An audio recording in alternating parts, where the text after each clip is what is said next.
시청자 여러분 안녕하십니까? 금요일 아침 뉴스 퍼레이드 이상목입니다. 오늘은 전국 대부분 지역이 30도 안팎의 무더운 날씨를 보이겠지만 내일 장마가 중부지방까지 확대될 전망입니다. 다음 주부터 전국적으로 본격 장마가 시작되는데 일부 지역은 강풍에 폭우가 내리는 곳도 있겠습니다. 취재 기자를 연결해서 자세히 알아보도록 하겠습니다. 자, 조유진 기자. 네, 광화문 광장에 나와 있습니다. 자, 오늘까지 덥다는 건데 그럼 지금은 어떻습니까? 네, 이곳 광화문 광장일 때는 아침부터 기온이 23도를 웃돌고 있습니다. 출근길 시민들도 한낮 더위에 대비해 가벼운 옷차림을 한 상황인데요. 오늘까지는 이렇듯 더위가 이어지다 내일 밤부터 본격 장마가 시작될 것으로 보입니다.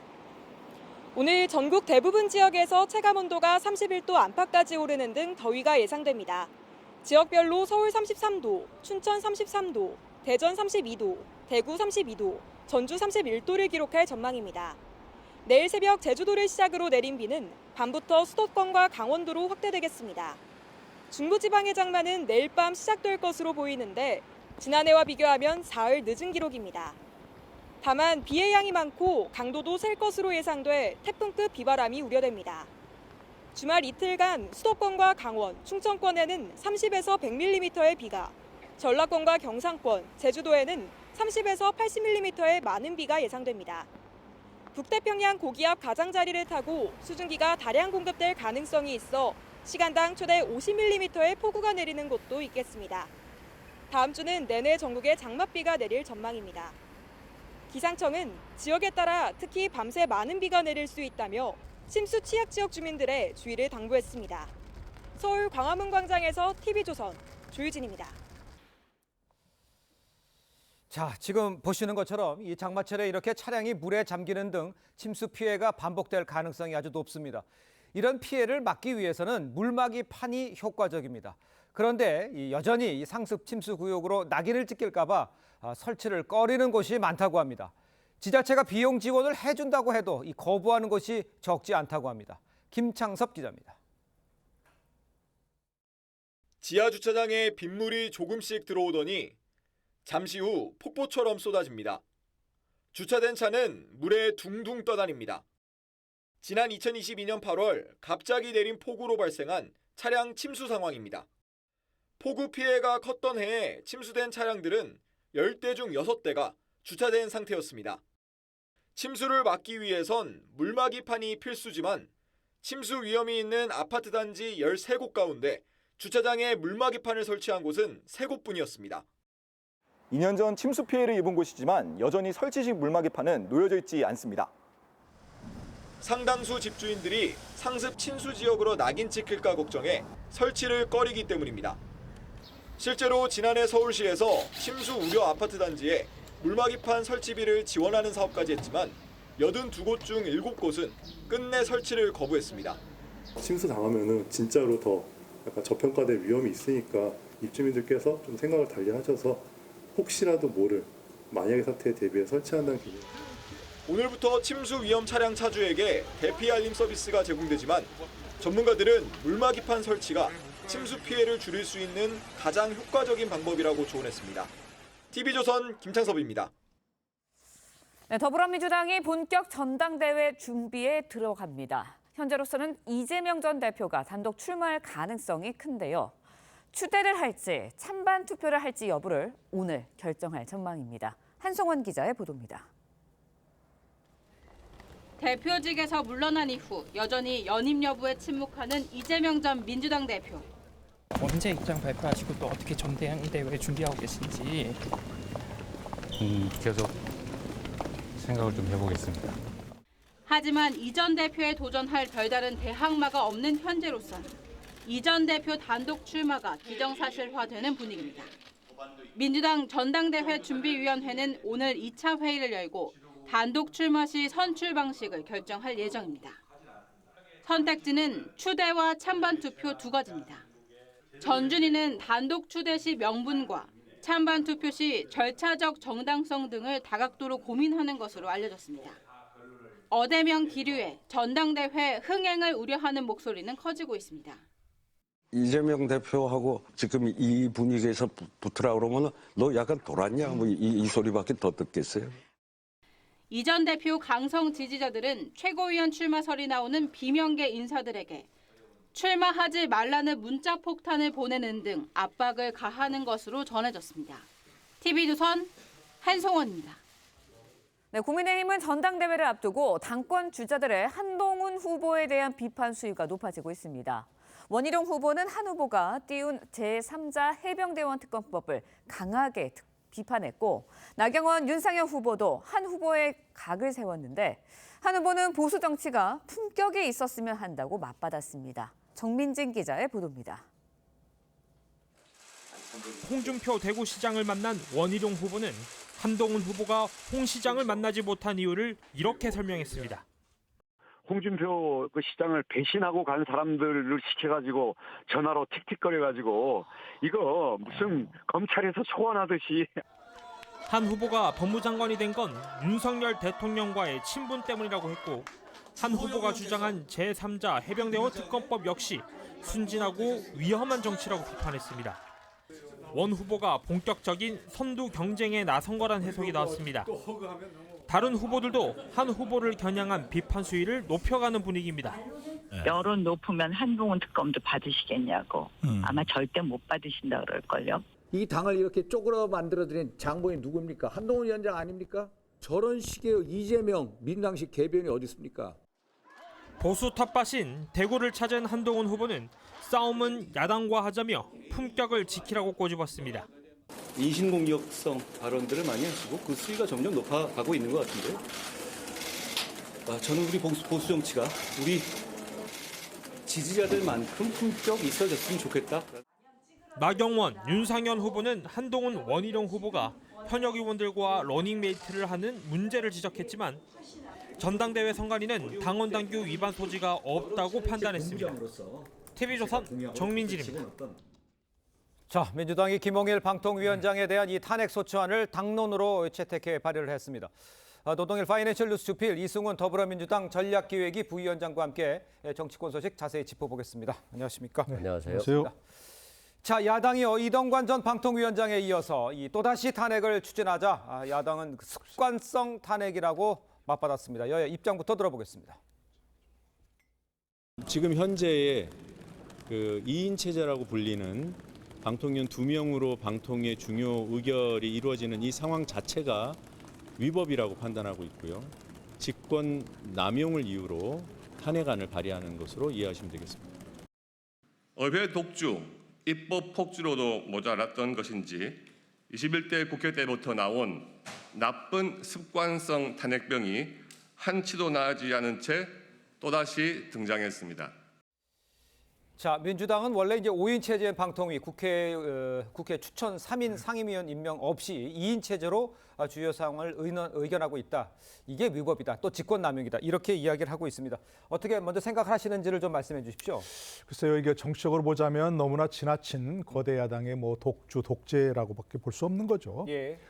지금 탄핵 사유가 방통위원회 운영 2명으로 하는 것이 이제 위법이다라고 얘기하는데, 네네. 지금 방통위법에 보면 2인 이상으로 할 수 있도록 돼 있습니다. 네. 법이 문제다 그러면 그걸 법을 개정하면 되는 것이고요.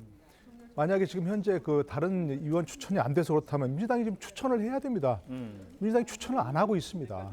추천해서 빨리 그럼 위법상을 해소해야 되는데, 네네. 지금 현재 상황이 위법인데 민주당이 그러면 위법에 지금 방조하고 있는 거잖아요. 네. 법적으로 안 되는 것이고요. 직무집행 과정에서 이제 위법 위헌 사항이 있고, 예. 그것이 중대해야 된다. 이건 탄핵 사유 아니겠습니까? 그런데 생각을 보니까 위법하다고 하는 건 좀 전에 그 방통위 이제 그 운영위원회 그 문제고, 그렇죠. 나머지는 전부 부당하다든가, 부당한 YTN 취득 출자자 변경 승인, 방심위 관리 소홀, 에 따른 직무유기, 관리 소홀, TBS에 대한 관리 소홀 이런 것들이거든요. 네. 그러니까 부당하고 관리 소홀하고 직무에 소홀하다. 이런 것들은 탄핵 사유가 안 되는 것이고, 조금 전에 얘기한 것들도 위법한 사항은 아니다. 예. 그러니까 이걸 가지고 얘기하는 것은 말 그대로 이제 의도적인 거죠. 지금 현재 박문진 이사 임기가 만료되어서 새로운 이사를 새로 선임해야 되는 것이거든요. 그렇게 될 때는 지금 야당이 지금 우위에 있는 예. 박문진 이사 힘이 좀 딸릴 테니까, 잘못될 테니까, 예. 역전될 테니까, 그렇게 되면 결국 문화방송에 대한 또 장악력이, 야당의 장악력이 예. 떨어진다. 이거 가지고 그 탄핵한 의도니까 예. 뭐 장관 탄핵, 검사 탄핵 또 지금 뭐 방통위원장 한번 탄핵을 시도했었잖아요.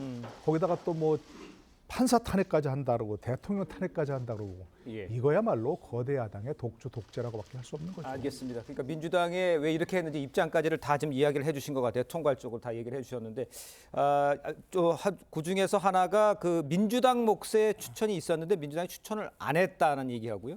국민의힘이 언론 장악을 위한 것이다라는 지적에 대해서는 어떻게 생각하십니까?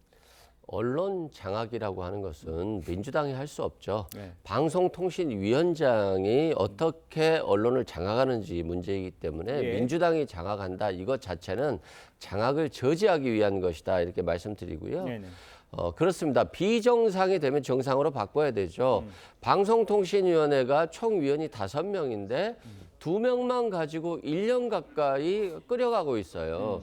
그러면 민주당에서 최민희 의원 등 이렇게 방통위원을 추천했습니다만 대통령이 임명을 안 하고 계속 갔거든요. 그러면서 2인 체제로 가면서 YTN 민영화라든가 또는 이제는 MBC 박문진 이사진 교체까지 굉장히 중요 사안을 다 2명이 결정하겠다는 것 자체가 굉장히 비정상적이다. 예. 그래서 이게 지금 대통령이 임명한인 그리고 야당이 2명, 여당이 1명이에요. 그러니까 위원 5명이 다 채워진다 할지라도 대통령의 의도대로 갈 수 있음에도 불구하고 왜 2인 체제로 이렇게 위법적인 상태를 지속하는지 네. 저는 좀 이해가 정말 안 되거든요. 예. 그래서 중요 사항에 대해서 빨리 김홍일 위원장이 직무 사퇴를 하는 것보다 야당 추천 받고 여당 추천 받아서 정상한 이후에 MBC 박문진 이사진을 꾸리면 되는 것이지 알겠습니다. 이런 위법 상태로 계속 지속하는 것들은 예. 굉장히 비정상이다 이런 말씀드립니다. 일단 재적 의원 과반이 이제 찬성을 하면 이제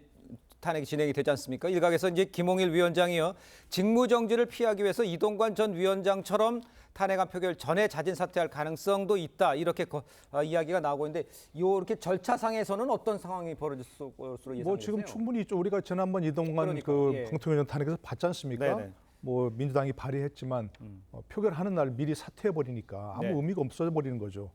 지금 이제 민주당은 또 그것도 이제 뭐 좋다고 보는 거겠죠. 그냥 방통위 기능이 마비돼 버리니까. 만약 그렇게 되면 지금 민주당의 의도가 예를 들어서 지금 얘기하는 뭐 MBC에 대한 민주당의 영향력을 그대로 유지하기 위해서 현재 방문진 체제를 그대로 유지하기 위해서 뭐 그것도 괜찮다 이렇게 한다면 그럼 국가기관의 기능을 무력화시키는 거고 네네. 그야말로 이건 국가 기능을 파괴하는 것이죠. 예. 전 이승훈 변호사 말씀에 전적으로 동의하는 것 중에 하나는 현재 방통위 체제 비정상적이라고 생각합니다.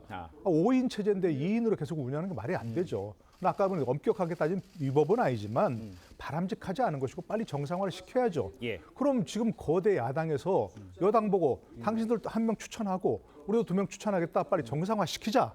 이렇게 해야 되는 것이지 그걸 그럼 방통위원장 탄핵하겠다 얘기하는 것은 전혀 다른 그런 얘기라고 할 수 있는 거죠. 지금 말씀하신 그 방문진 체제의 무한 전장을 위해서 이제 교체돼야 되는데 그걸 못하게 하기 위해서 하고 있지 않느냐 이런 지적에 대해서는 어떻게 생각하십니까? 그런 거죠. 그러니까 윤석열 정부나 여당이 진짜로 방송을 정상화하고 싶으면 네. 방통위원 추천해라. 우리도 추천하겠다라고 해서 야당을 압박해 줘야 되지 않겠습니까?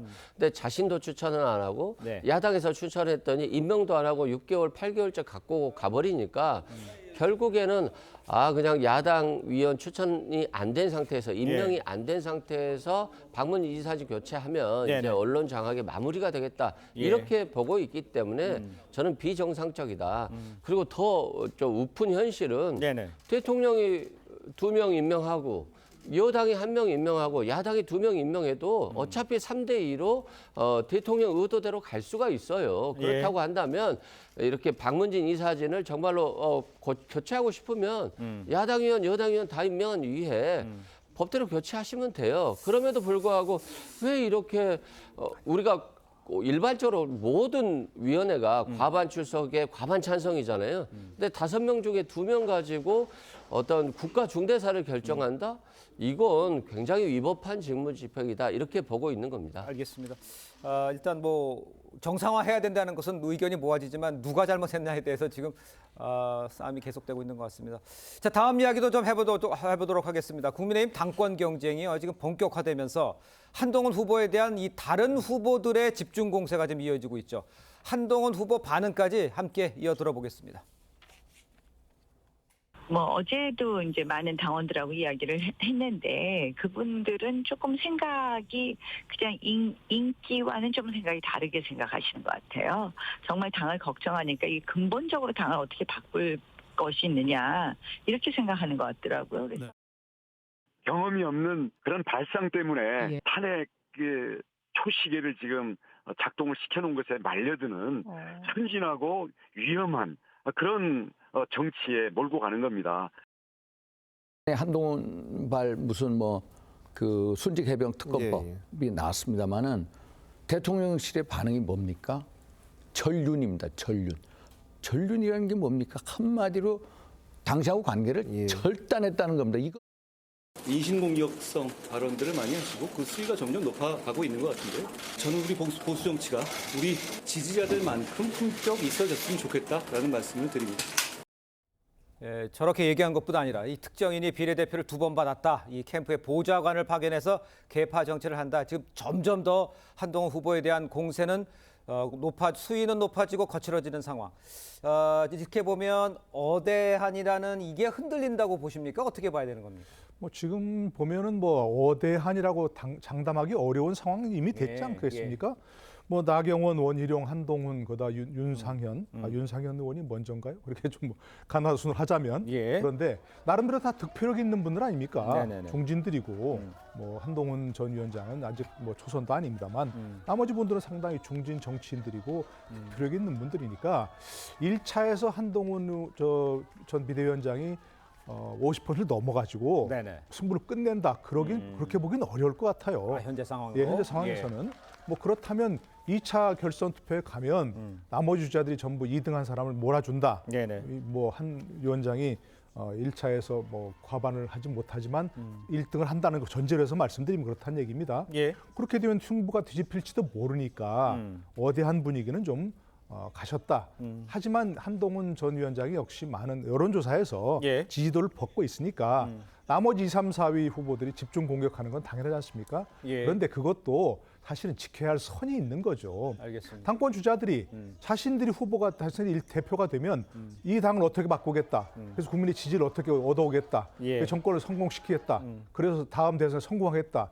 이런 쪽으로 좀 포지티브한 쪽으로 긍정적인 쪽으로 가야지 한동훈 위원장만 집중 공격한다고 해서 자신들의 어떤 지지율이 오르는 건 아니니까 뭐 절제가 필요하다 할 수밖에 없죠. 그러니까 저런 공격이 이제 2등을 하기 위한 공격이다. 결선에 가기 위했다. 이런 지적도 있잖아요. 근데 오늘 이야기 들려오는 게 한동훈 위원장이 부산에 갔는데 장제원 의원 지역구에도 못 만나게 되는 상황이 됐다는 거 아니에요. 그러니까 좀 주요 인사들은 못 만나는 상황이고 그래서 이제 당협위원장이라든가 이제 밑에 있는 권리당원들 위주로 이제 만나는 거잖아요. 이런 분위기가 오히려 한동훈 위원장한테 득이 될 수도 있는 상황입니까? 어떻게 봐야 됩니까? 저는 뭐 득이 될 수도 있다 이렇게 생각을 해요. 왜냐하면 국민의힘 지지자들이든가 당원들도 이렇게 생각하지 않겠어요? 민주당을 이기려면 국민의힘이 변화해야 되는데 누가 당대표가 됐을 때 가장 변화할 수 있느냐라고 생각했을 때는 한동훈이 윤석열 대통령을 넘어설 수 있는 거 아니야? 이런 생각도 해볼 수 있고 나머지 후보들은 다 자신은 윤석열 대통령과 친하다 또는 비유는 아니다 뭐 이런 식의 그러면서 한동훈 전 장관을 공격하고 있기 때문에 결국에는 윤석열 대통령의 국정 방향을 바꿔줄 수 있는 사람은 그리고 민주당에 끌려가지 않을 사람은 한동훈밖에 없는 거 아니야? 이런 생각을 가질 수도 있을 것 같아요. 그래서 만약에 영남 지역에서 전략적 투표를 한다라고 한다면 당연히 한동훈 전 장관을 지지할 수도 있겠다. 그러나 뭐 홍준표 지금 대구시장이라든가 이철호 경북도지사라든가 지금 조직적으로 그냥 안 만나주고 있잖아요. 맞아요. 이건 윤석열 대통령의 눈치를 본다는 것인데 윤석열 대통령 눈치를 보는 것들이 조직화되고 친윤이 결집해서 결국에는 한동훈 전 비대위원장이 당 대표가 안 된다라고 한다면 그것도 국민의 입장에서 보면 역시나 여전히 윤석열 대통령의 지지율 20%대에서 극복하기는 어렵겠구나 이렇게 볼 수도 있기 때문에 영남 표심이 전략적 투표를 할지 그것이 이번 선거의 관건이 아닌가 싶습니다. 알겠습니다.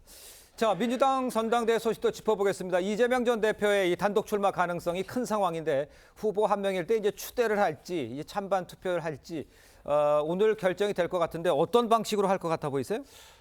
이제 경쟁적인 요소 또 흥행적인 요소를 한다면 찬반 투표를 해야 될 것 같아요. 예. 근데 이제 각 시도마다 돌아다니면서 찬반 돈이 들죠. 투표하고 또 이재명 대표의 지지율이 몇 프로다 나왔을 때 예. 어떤 논란의 소지가 될 수 있기 때문에 네. 차라리 경쟁자가 없으면 추대하는 게 낫지 않아라고 이제 얘기를 하는 건데 예. 저는 당심과 민심을 잘 살펴서 국민들이 원하는 방향으로 결정을 하는 것들이 낫지 않을까. 예. 그 방향을 만약에 찬반 투표라고 한다면 찬반 투표로 가는 게 맞지 않을까 싶고요. 예. 또 지도부 내에서는 오히려 경쟁자가 누구 나와줘야 되는 거 아니야 이런 생각들도 많이 하고 있거든요. 그래서 어떤 지지자들의 생각과 지도부 내의 생각은 조금 다른 면이 있다 이렇게 말씀드립니다. 그러니까 예.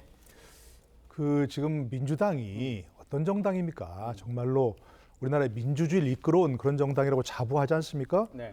근데 그 대표를 추대한다고요? 찬반 투표한다고? 말이 안 되죠. 누군가 나와야죠. 예. 지금 물론 분위기는 거기도 뭐 어대명이고 뭐 또대명이고 그러기 때문에 그러니까요. 더구나 또 뭐 이른바 강성 지지층이 뭐 출마할 움직임인 사람들한테 뭐 비난 문자를 보내고 한다는데 그러니까요. 그런 걸 당연히 극복해야죠. 그건 누군가 나와야 된다고 생각하고 나올 거라고 생각합니다.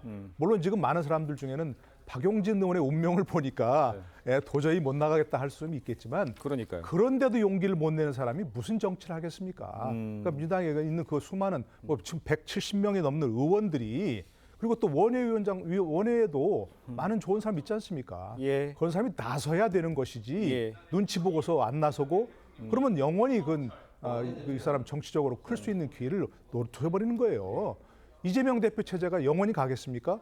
지금 나서서 뭔가 정치적으로 위상을 확보해야 그 이후에 정치적으로 클 수 있는 그런 기회다 이렇게 생각합니다. 예, 근데 이제 현실적으로 유인태 전 사무총장도 얘기했듯이 지금 나오면 도란이 할 정도의 상황이니까 그렇게 넉넉하게 당당하게 나설 수 있는 상황은 쉽지 않아 보이는 상황인 것만은 맞는 것 같습니다.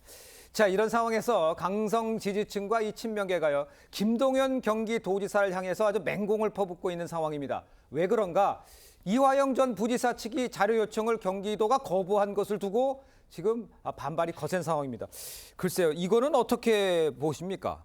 그러니까 이게 이제 구체적인 자료들이 좀 없어서 애매하긴 한데 네. 원래 경기도에서 이화영 전 부지사의 어떤 대북 방북 활동과 관련해서 이런 자료를 요청했을 때는 법원을 통해서 요청할 수도 있고요. 예. 또 법원에서 이제 자료 제출을 받아주지 않았을 때는 이제 경기도에 직접 요청을 해야 되는 것인데 어차피 여당에서도 야당에서도 다 요청하고 있다고 하지 않습니까? 네. 저는 오히려 정보 공개 차원에서 또 국민의 알 권리 차원에서 여야에게 요청하는 자료들을 공개해 주는 것이 오히려 낫지 않을까. 그래야만이 검찰발로 일부씩 나오는 그런 소식들에 대해서 국민이 취사 선택이 쉽지 않거든요. 그런 측면에서는 정보 공개 측면에서 알 권리 측면에서 공개를 하는 게 좋지 않나 싶습니다. 근데 이제 경기지사 김동연 지사 같은 경우는 이제 뼛속까지 관료이기 때문에 이게 정치적으로 이용될 가능성이 있기 때문이다. 뭐 여러 가지 이유를 대는데 그건 좀 설득력이 있어 보이세요? 글쎄요. 저도 이승훈 변호사의 말씀에 동의하는 것 중에 하나가 네네. 이게 만약에 이제 이화영 피고인 전 측 부지사의 변호사님. 재판에 필요하다. 네네네. 그럼 항소심 재판부 요구해서 달라고 하면 되는 겁니다. 그러면 그걸 바로 또 피고 측이 받을 수 있는 것이고. 예. 그다음에 이재명 대표의 재판에 필요하다. 그럼 역시 마찬가지입니다.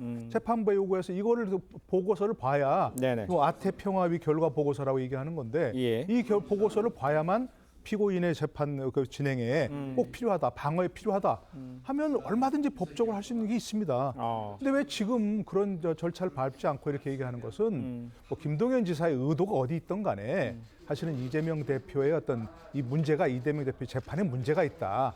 이런 걸 부각시키기 위한 정치적인 행보지 저는 올바른 행보는 아니라고 생각합니다. 김동연 지사를 공격하는 입장, 이게 이제 과유불급하다 이런 이야기도 있잖아요. 그 오히려 이게 김동연 지사를 키우는 거 아니냐 이런 지적에 대해서는 동의하십니까? 충분히 그럴 수도 있을 것 같아요. 뭐 김동연 지사에 대해서 국민들의 관심이 별로 없거든요. 네. 특히 정치적 비수기고 그럼에도 불구하고 이런 것들을 공격했을 때는 김동연 지사가 이재명 대표의 대항마가 될 수 있지 않냐 이런 생각들을 가질 수 있을 것 같고 또 마찬가지로 한동훈 전 비대위원장도 원래 네. 출마할 생각이 없었는데 네네. 홍준표 대구시장이 자꾸 얼라라고 하니까 얼라라고 하는 걸 좀 아니라고 보여주고 싶지도 있을 수 있지 않겠어요? 그런 예. 측면에서 좀 과유불급한 측면이 충분히 있는 것 같다. 그리고 네. 자료 공개는 뭐 비공식적인 루트를 통해서 충분히 요청하는 것이 맞지 않나 싶어요. 알겠습니다. 김동연 지사가 뭐 친문 인사를 영입하는 뭐 이런 것들 통해서 대권 행보다라는 지적에 대해서는 어떤 평가를 내리실 수 있을까요? 뭐 충분히 그렇게 볼 수 있지요. 경기도지사가 됐으니까 이제 뭐 정치인이 되지 않겠습니까? 예.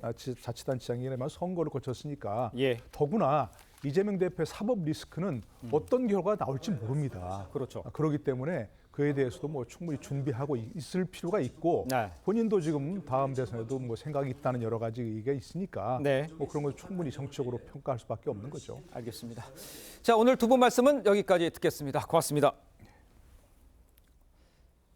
네, 대정부 투쟁을 벌이고 있는 대한의사협회가 오늘 전공의를 초청해서 비공개 간담회를 갖습니다.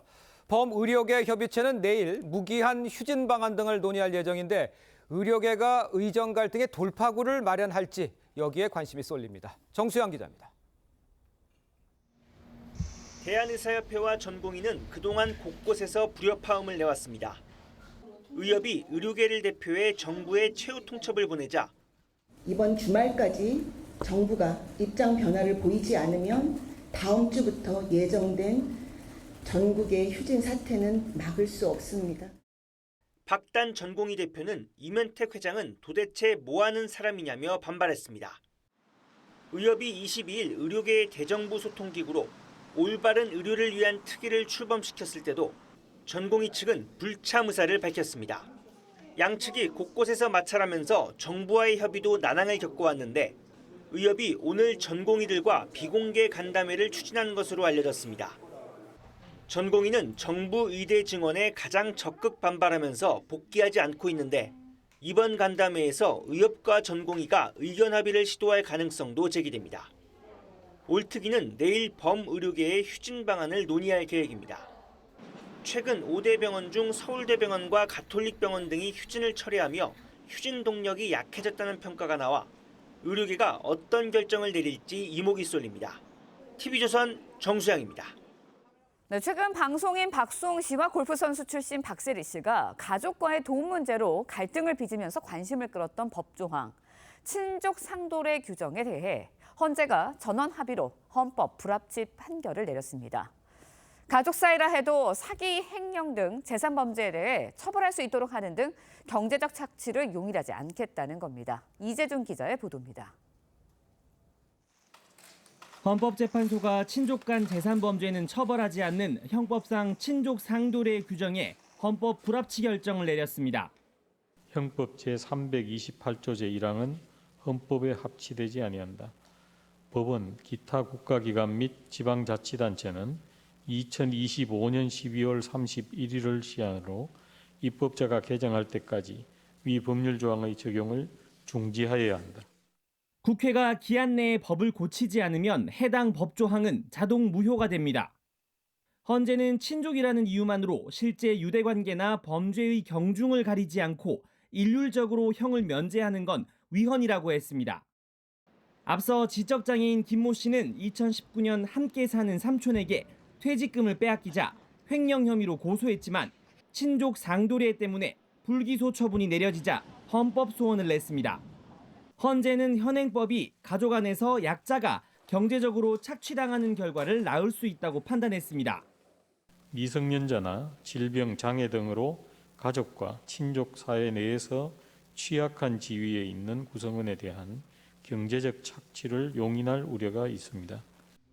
다만 헌재는 고소가 있어야만 친족 간 재산 범죄를 처벌하는 친고죄 규정은 합헌이라고 판단했습니다. TV조선 이재중입니다.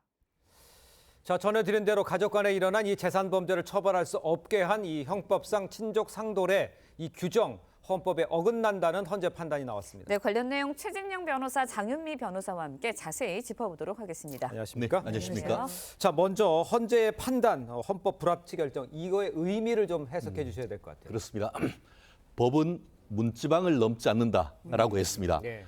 가족 내에 있었던 재산 범죄에 대해서는 가족 내에서 자체적으로 해결하라라는 것이 벌써 70년 정도 된 지금까지의 그 법책이었습니다. 그런데 이제는 형법이 이제 그 문지방을 넘을 수 있도록 됐다라는 것이 핵심인데요.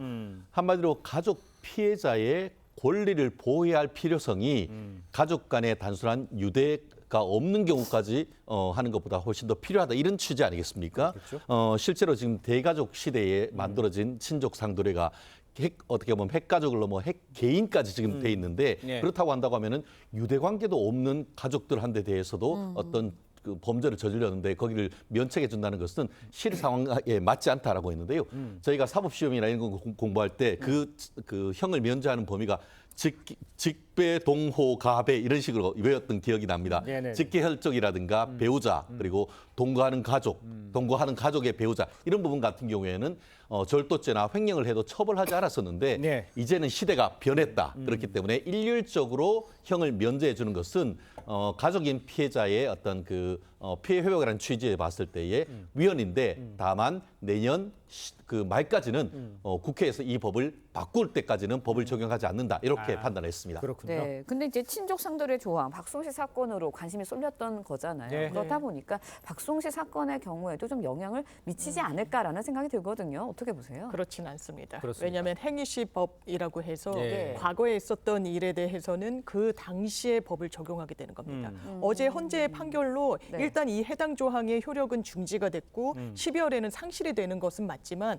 과거에 있었던 행위에 대해서는 그냥 적용이 그대로 된단 말이에요. 그 당시에 박송 씨 아버지는 그 본인의 큰아들 그러니까 박송 씨의 형이 이 부부가 60억 정도를 횡령했다라는 그런 의혹이 불거지자 수사기관에 출석을 해서는 횡령의 주체는 나다. 내 큰아들이 아니다라고 이야기했습니다. 이게 친족상도례를 악용한 거 아니냐라는 이야기가 나왔던 게 부모 자식 간에는 이런 횡령죄가 아예 성립을 하지 않다 보니까 이거 죄를 어떻게 보면 뒤집어 쓰더라도 형사적인 책임을 면하게 되니까 그런 전략을 세웠던 거 아니냐라는 분석이 나왔던 바가 있습니다. 그렇군요.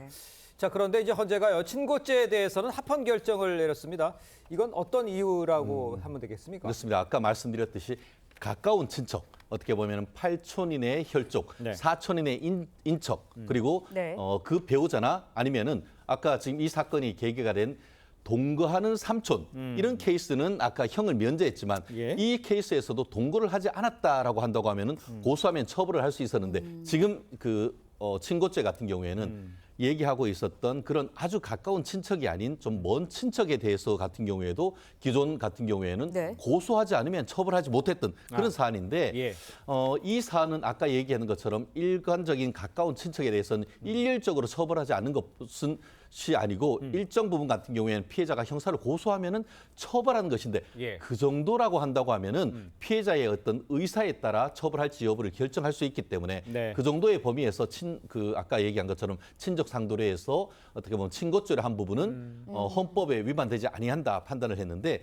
말씀드린 것처럼 일정 부분 가까운 친척은 앞으로 어떤 법이 개정이 되겠지만 아주 가깝지 아니한 정도의 친척 간에 있었던 재산 범죄에 대해서는 앞으로도 고소가 있어야만 처벌을 할 수 있는 그런 상황이 됐는데 고소도 사실은 범죄 피해자를 안 때로부터 6개월 내에 해야 되기 때문에 생각보다 기간이 짧은데 그 부분에 대해서도 사실은 피해자가 피해 사실을 안 때로부터 어떻게 보면 6개월을 기산하면은 충분히 어떻게 보면 이 법의 취지를 살릴 수 있다고 해서 이 사안에 대해서는 헌법재판소가 단순 합헌 결정을 했습니다. 네, 이제 국회가 내년 말까지 법을 개정해야 되는 상황입니다. 어떻게 바뀌어야 할까요? 일단 쉽게 이야기를 하면 부모 자식 간에도 재산죄를 저지르면 이제 처벌이 가능하게 한 건데 그러면 처벌 수위 그리고 처벌을 어떻게 할 것인지를 입법적으로 이제 채워 넣어야 되는 겁니다. 그렇겠죠. 그래서 일부에서는 오히려 성범죄 같은 경우에도 가족 간에 일어났거나 친족 간에 일어나면 더 가중해서 처벌을 하고 있거든요. 그 예와 유사하게 오히려 더 비난 가능성이 높다고 보고 양형 기준을 일반 재산 범죄보다도 좀 높여야 된다는 이야기가 있고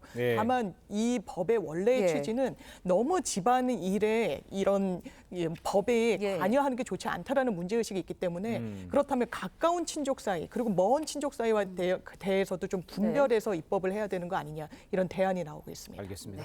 다음 이야기도 좀 짚어보겠습니다. 해외 전지훈련 기간에 술을 마시고 미성년자인 후배를 성추행한 혐의를 받은 피겨스케이팅 전 국가대표 이혜인 선수. 자신의 실명을 드러내면서 성추행은 없었다 이렇게 대응에 나섰습니다.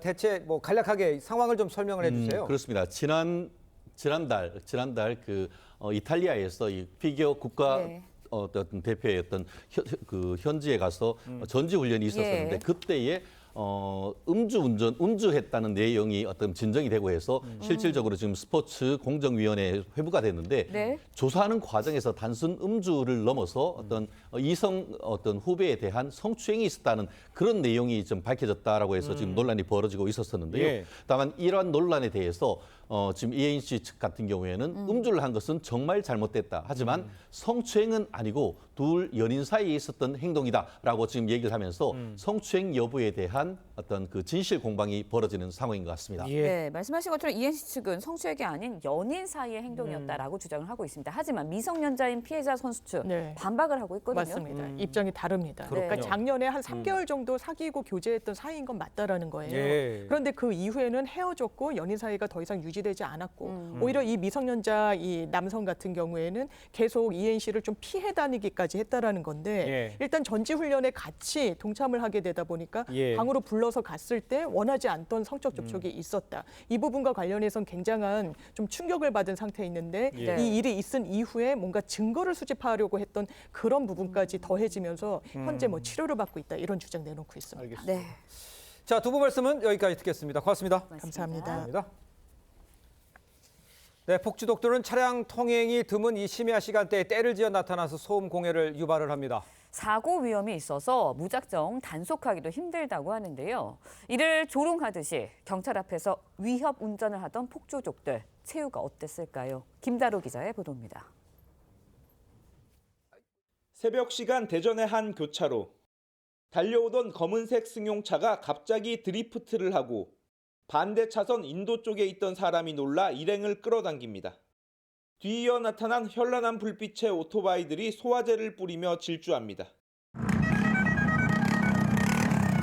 중앙선을 넘나들고 신호를 무시하며 무법천지 폭주를 벌입니다. 경찰차를 보고도 아랑곳하지 않고 조롱하듯 위협 운전을 하지만 쫓아간다. 동시다발적인 폭주에 출동한 경찰도 속수무책. 무리해서 단속을 하게 되면은 또 오토바이 운전자도 인사사고로 이어질 수 있기 때문에 고개 운전을 하다 넘어진 오토바이 운전자 한 명만 가까스로 붙잡았습니다. 심야 시간 광란의 질주를 벌인 폭주족들은 SNS 공지글을 보고 모였는데 폭주에 앞서 편의점에서 절연 테이프와 마스크를 사서 번호판에 붙이고 도피 장소 등을 공유하는 친밀함도 보였습니다. 하지만 도피는 성공하지 못했습니다. 폭주족의 무관용 원칙을 적용한 경찰은 CCTV를 역추적해 3개월 만에 나머지 9명을 모두 붙잡았습니다. TV조선 김다로입니다.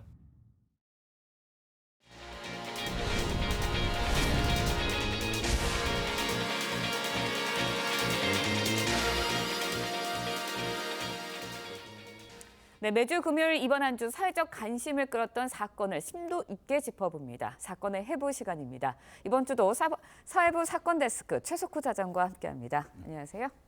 네, 오늘 나눌 이야기는 어떤 건가요? 네, 오늘의 주제입니다. 유죄에서 무죄로, 무죄에서 유죄로 함정 단속이 뭐길래 6년을 끌어온 경찰과 성매매 업주의 법정 다툼, 손님으로 위장한 경찰의 성매매 단속이 어디까지 적법한가를 두고 벌어진 일입니다.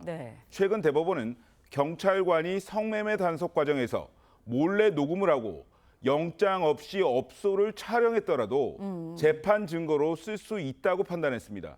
성매매 업주가 1심 유죄, 2심 무죄, 3심 유죄 취지로 파기환송될 때까지 어떤 일이 있었는지, 재판 결과는 왜 뒤집힌 건지 짚어보겠습니다. 네, 어떤 사건인지 굉장히 궁금해지는데 6년 전에 있었던 일이라고요? 네, 사건이 발생한 건 2018년 5월입니다. 경기도 고양의 한 마사지 업소에서 있었던 일인데 해당 업소에서 성매매가 이루어진다는 제보를 받고 경찰관이 손님으로 위장해서 업소에 잠입하면서 사건은 시작됩니다. 그럼 업소 안에서 경찰이 어떻게 수사를 이어갔던 건가요? 네, 경찰관이 업주에게 성매매를 할 수 있는지 물어보는데 가능하다는 취지의 답을 듣고 그 대가로 실제 11만 원을 결제합니다. 이 과정에서 단속 경찰관이 업주와의 대화 내용을 몰래 녹음했는데 네. 종업원이 방으로 들어오자 경찰관은 자신의 신원을 밝힌 뒤에 밖에서 대기 중이던 다른 경찰관들과 함께 업주를 현행범 체포합니다. 이후 업소에서 성매매에 사용된 것으로 보이는 도구 등을 사진 찍어서 증거로 남기게 됩니다. 네, 그런데 이런 건 그냥 있을 법한 단속인 것 같은데 뭐가 문제였던 건가요? 네, 대화 내용을 몰래 녹음하고 영장 없이 사진을 촬영한 게 함정 단속이었다는 겁니다. 업주 측은 기본권을 침해당했다면서 수사기관이 부정한 방법으로 수집한 증거이기 때문에 재판에서 증거로서의 능력이 없다고 주장했습니다. 네, 그렇다 보니까 재판부의 판단도 함정 단속이냐 아니냐를 두고 좀 엇갈렸던 것 같아요. 네, 그렇습니다. 1심 법원은 성매매 알선 등의 혐의로 재판에 넘겨진 이 업주의 유죄를 인정하면서 벌금 300만 원을 선고했습니다. 피고인의 형사처벌 전력에 비추어 볼 때 경찰관이 업주를 속이거나 계략을 써서 성매매 알선이란 범행을 유도했다고 볼 수 없다고 판단을 한 겁니다. 함정 단속이라는 업주 측의 주장도 받아들이지 않았습니다. 하지만 네. 2심 판단은 좀 달랐습니다. 수사 과정에서 녹음이 필요한 경우엔 상대방에게 미리 그 사실을 알려야 한다. 기본권을 침해하는 비밀 녹음을 수사 재량으로 본다면 공권력의 과잉을 부를 수 있다면서 네. 업주에게 무죄를 선고했습니다. 하지만 판결은 대법원에서 또다시 뒤집힙니다. 네, 대법원에서 일단은 비밀 녹음 파일, 현장 사진, 적법한 증거다라고 인정을 해준 거죠? 네, 맞습니다. 대법원은 범행이 일어나고 있거나 범행이 일어난 직후에 수사기관이 범행 현장에서 일반적인 방법으로 관련자와의 대화를 녹음했다면 네. 위법하다고 단정할 수 없다고 했습니다. 두 사람의 대화가 공개된 장소에서 이루어졌고 대화 내용이 특별히 보호받아야 할 것이 아니라고 보인다면서 증거 능력을 인정한 겁니다. 특히나 단속 경찰관이 동정심이나 감정에 호소해서 업주에게 성매매 알선을 집요하게 요구한 것으로 보이지 않는다면서 위법한 함정 단속이 아니라고 했습니다. 결국 대법원은 유죄 취지로 사건을 2심 법원에 돌려보냈습니다. 네, 함정 단속이 위법하냐 아니냐 이거 가리는 것도 쉽지 않을 것 같아요. 네, 그렇습니다. 지난 2021년 대법원은 게임장을 함정 단속한 경찰관의 수사가 위법하다고 판단한 적이 있습니다. 2016년 9월에 인천의 한 게임장 업주가 손님으로 과장한 경찰관에게 게임 점수 10만 점을 현금 8만 원으로 환전해 줬다가 재판에 넘겨졌는데 업주에게 징역 1년에 집행유예 2년을 선고한 1심과 달리 항소심과 대법원은 함정 수사에 기초해서 업주를 재판에 넘겼다면서 절차 자체에 문제가 있다고 지적했습니다. 비슷한 듯 보이지만 두 사건에 대한 대법원 판단이 확연히 달랐던 이유, 전문가는 이렇게 분석했습니다. 아직 확실하게 범죄가 확인되지 않았는데 범죄를 의심되는 사람이 있을 경우에 단속을 위해서 그 사람이 또다시 의심된 범죄 행위를 하도록 함정에 빠뜨리는 범죄가 되려면 범죄 의사가 있었어야만 범죄가 되는 거죠. 죄의 경중이 엄연히 다르죠. 네, 실제 상급심에선 경찰관이 처음 환전을 요구했을 때는 게임장 업주가 강하게 거절했지만 경찰관이 언성을 높이면서 소란을 피워서 마지못해서 환전을 해줬다면서 수사기관이 계략을 써서 범죄 행위를 유발하게 한 것이라고 판단했습니다. 결론적으로 경찰이 상대로 하여금 범행을 하도록 강력하게 유도했는지 여부가 함정 단속의 정당성을 갈랐다고 볼 수 있겠습니다. 네, 같은 함정 단속이라고 해도 결국은 정당성, 의도가 문제라는 것 같습니다. 지금까지 사회부 최석호 차장과 이야기 나눠봤습니다. 오늘 말씀 고맙습니다. 2024 부산 모빌리티 쇼가 2년 만에 부산 백스코에서 열립니다. 고성능과 편의 사항을 앞세우던 예년과 달리 올해는 합리적인 가격을 내세운 보급형 전기차가 주인공입니다. 장윤정 기자의 보도입니다. 전 시장에 줄지어 들어서는 자동차. 현대차가 최초로 공개한 캐스퍼 일렉트릭입니다. 전 315km 정도는 전력 질주에도 끄떡없습니다. 판매 가격은 2천만 원대. 전장이 230mm 길어지면서 뒷좌석도 더 넓어졌습니다. 아이코닉한 외관과 한층 넓어진 실내 공간, 그리고 압도적인 주행거리로 전기차 대중화에 새로운 기준을 제시해 드릴 것입니다. 기아는 최근 출시한 보급형 전기차 EV3를 중심으로 부스를 꾸렸습니다. 세액 공제와 보조금 혜택을 받으면 3천만 원대에 구매할 수 있어 예약 판매 3주 만에 10,000대 넘게 계약됐습니다. 최초의 전용 전기차 EV6를 시작으로 EV9, EV3를 연달아 출시하며 다양한 EV 라인업을 구성하고 2025년 EV4, EV5 등 전용 전기차와 BMW도 SUV 차량 가운데 크기가 가장 작은 도심형 전기차 iX2를 국내 최초로 선보였습니다. BMW에서 최초로 선보이는 순수 전기 스포츠 액티비티 쿠페인데요.